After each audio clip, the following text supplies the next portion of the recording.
এক গ্রামে থাকতো তিন বন্ধু, রাহুল, বিকি আর সোহান। তিনজনই ছিল খুব ঘনিষ্ঠ বন্ধু, কিন্তু তাদের চরিত্র ছিল আলাদা।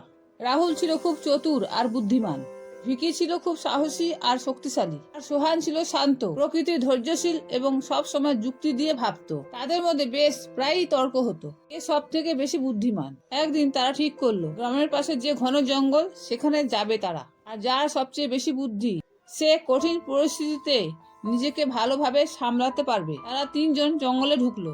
রাহুল, ভিকি আর সোহান তিন বন্ধু কিছু দূর যাওয়ার পরে দেখলো এক বিশাল বড় গর্তে বেকায়দা পড়ে গেল একটি বেচারা হরিণ শাবক। সে প্রচন্ড চিৎকার করে কাঁদছিল। গর্তের ভেতরে বেকায়দায় পড়াতে হরিণ শাবকের একটি পা ভেঙে গেছে। দেখে ব্যস্ত হয়ে ভিকি বলল, আমার ভীষণ শক্তি আছে, আমার কাছে কোনো ব্যাপার না, আমি এটাকে খুব সহজে টেনে তুলতে পারবো। বিকি হরিণ শাবকটাকে তোলার জন্য খুব চেষ্টা করলো, কিন্তু হরিণটা খুব কষ্ট পাচ্ছিল বিকি টানা হ্যাচড়াতে। আরেক বন্ধু রাহুল বলল, আমার কাছে একটা বড় আর মজবুত দড়ি আছে, চিন্তা করিস না, আমি সেটা দিয়ে হরিণ শাবককে বেঁধে তুলবো। কিন্তু হরিণ শাবকের গায়ে আঘাত ছিল, তাই তার ব্যথায় তার গায়ে দড়ি বাঁধা যাচ্ছিল না।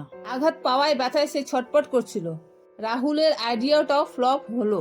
সবার শেষে সোহান দেবে নিজের বুদ্ধির পরিচয়। সে শান্তভাবে ভেবে চারপাশে শুকনো পাতা আর নরম ঘাস এনে হরিণের নিচে বিছিয়ে দিল, আর তারপর ধীরে ধীরে মাটি কেটে গর্তের এক পাশ থেকে একটু ঢালু করে দিল।